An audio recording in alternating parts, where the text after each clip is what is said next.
and welcome back to my channel. I hope that you are doing good and having a great day so far. Today's case is a very crazy one. It might, quite honestly, actually piss you off because it did for me. And it is still very recent. It is ongoing right now. I guess we don't really know if it was over jealousy, some type of power or control, or if this is truly just a sick-minded individual, which either way it obviously is. But there is one thing that was positive about this case.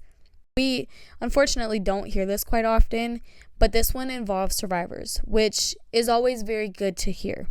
And if you didn't already know, I started this channel because someone close to me was murdered and we never received justice. So I know channels like this help get the family and the victims the justice that they deserve. If I can be the one to help others get that, then that is what I want out of this channel. So with that being said, let's go ahead and dive right in. And if you are not already, please make sure that you do subscribe so that you never miss a case. 26-year-old Amanda Bade, who is originally from Chicago, Illinois, but lives in Rock County, which is a county located in Wisconsin. She is a CNA, and if you don't know what that is, it is a certified nursing assistant.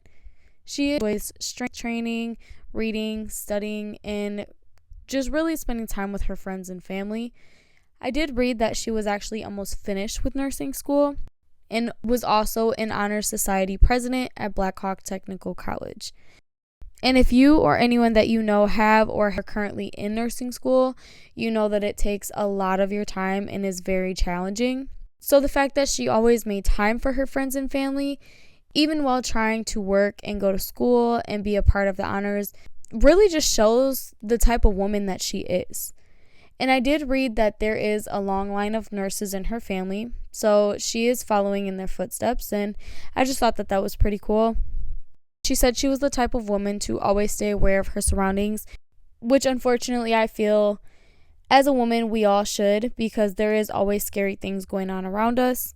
All it takes is really just 1 second of taking our attention away from our surroundings, and that makes us a target for sick-minded individuals.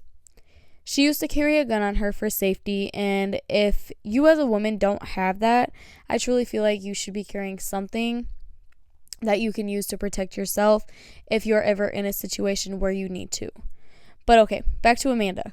So around 2023, and I say this because it was stated 2 years ago, that she met a man named Paul Van Duyn Jr., who was 43 years old.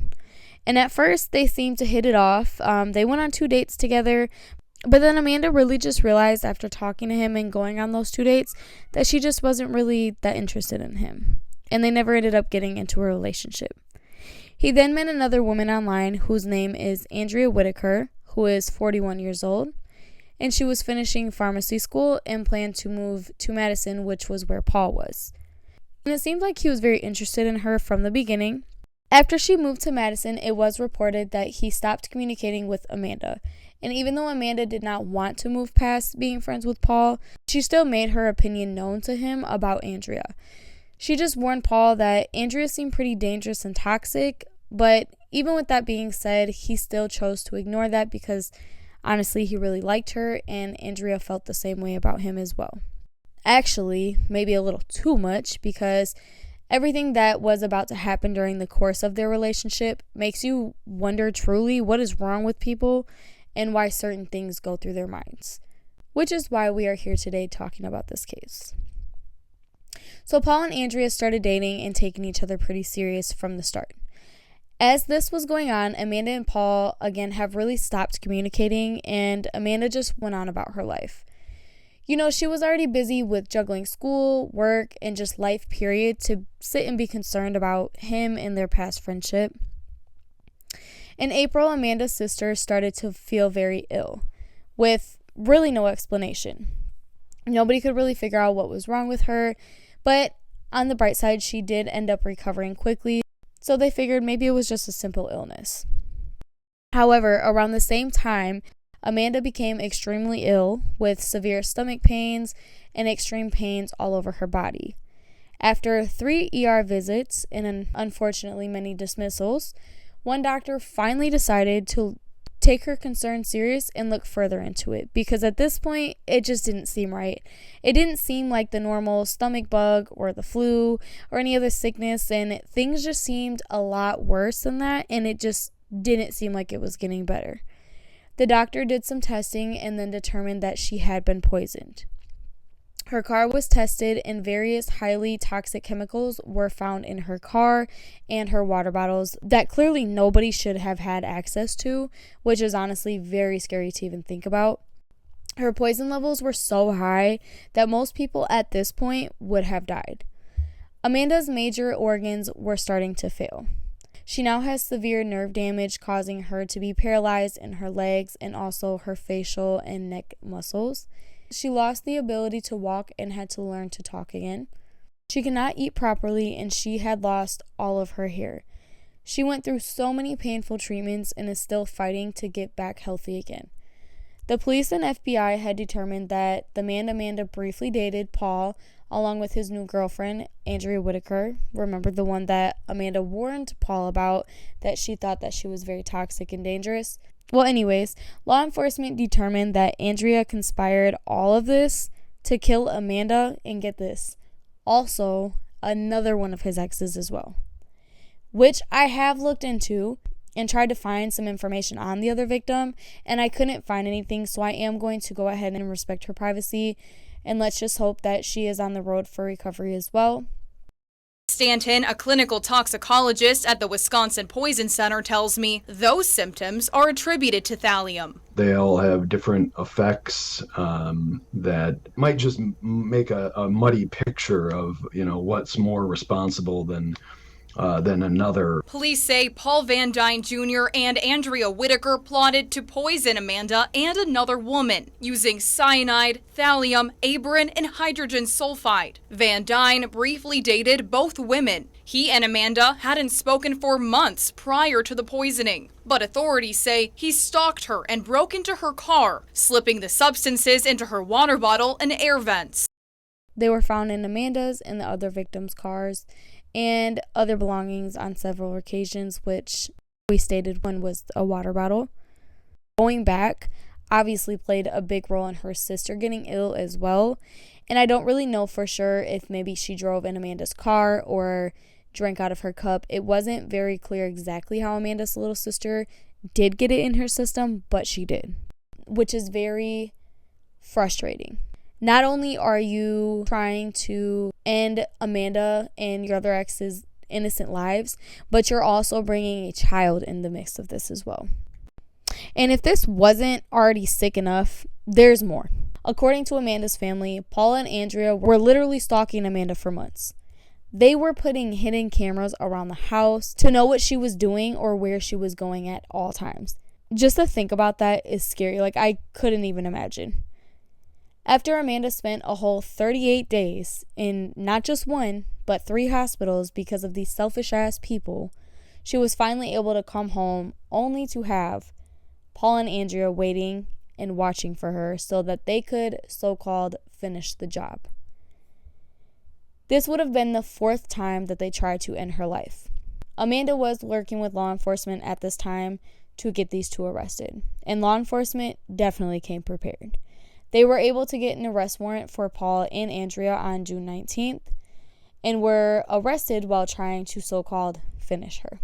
Because my larynx is still kind of recovering, so my voice might be soft or give out, but I have a lot to say, and I'm going to try to maintain some relevance and brevity. Can we start with your name? Yes, my name is Amanda Bade. I'm sorry, your initials. That's okay, I'm identifying myself. My name is Amanda Bade. I'm the Rock County victim in this case surrounding Paul and Annie. I am the one that they refer to as Satan. I'm 26 years old. I am a full-time nursing student, working my dream job at the VA hospital, living at home with my large family. And I met Paul a few years ago and have since seen him very casually. He was never my boyfriend, but we talked almost daily as friends.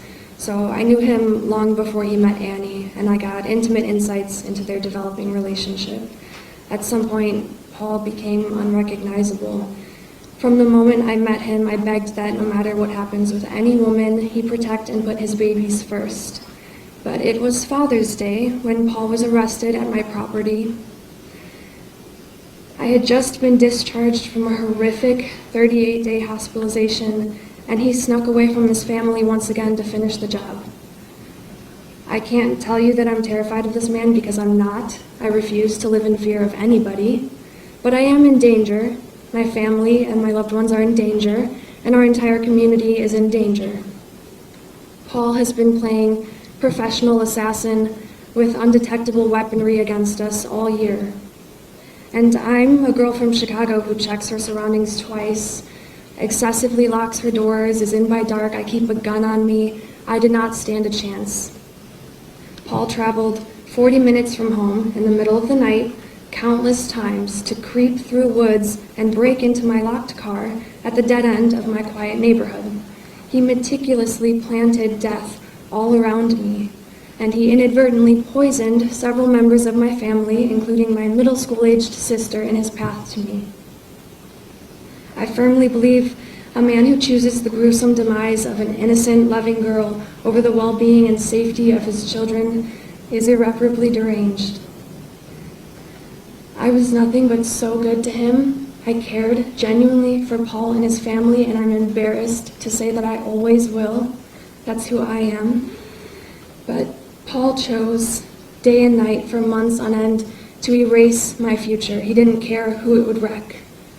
When he thought I was dead, he moved on to the next girl. I believe my intuition and persistence with detectives while I was on my deathbed intercepted a massacre. This story was about to be much more disastrous than we could imagine. That's all I have to say today. I know the evidence speaks for itself, and there's much more waiting. They were both arrested on multiple charges. Some of their charges were attempted first-degree intentional homicide with the use of a dangerous weapon, aggravated battery with the use of a dangerous weapon, first-degree recklessly endangering safety, and stalking, which resulted in bodily harm with a use of a dangerous weapon, which are clearly all felonies, thank God. Law enforcement does believe that Andrea was the mastermind of all of this, and as of today, Andrea's bond was set at $15 million. She cannot have contact with Amanda Bade or the other victim, who was only listed as KM. Paul's bond was set at $37 million, and also no contact with Amanda Bade and KM as well, or any of their family members.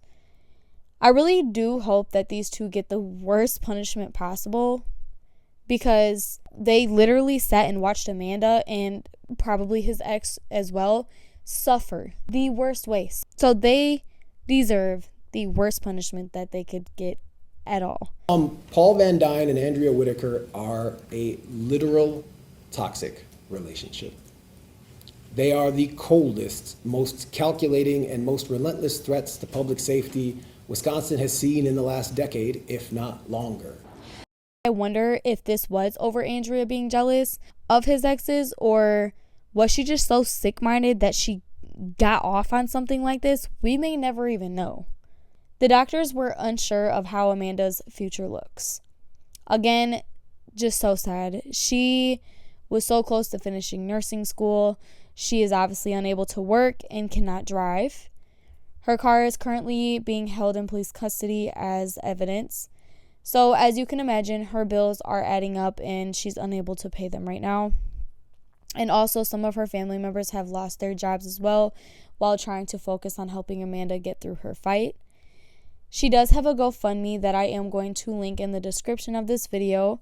And if you are able to donate anything at all, I'm sure her and her family would appreciate it so much.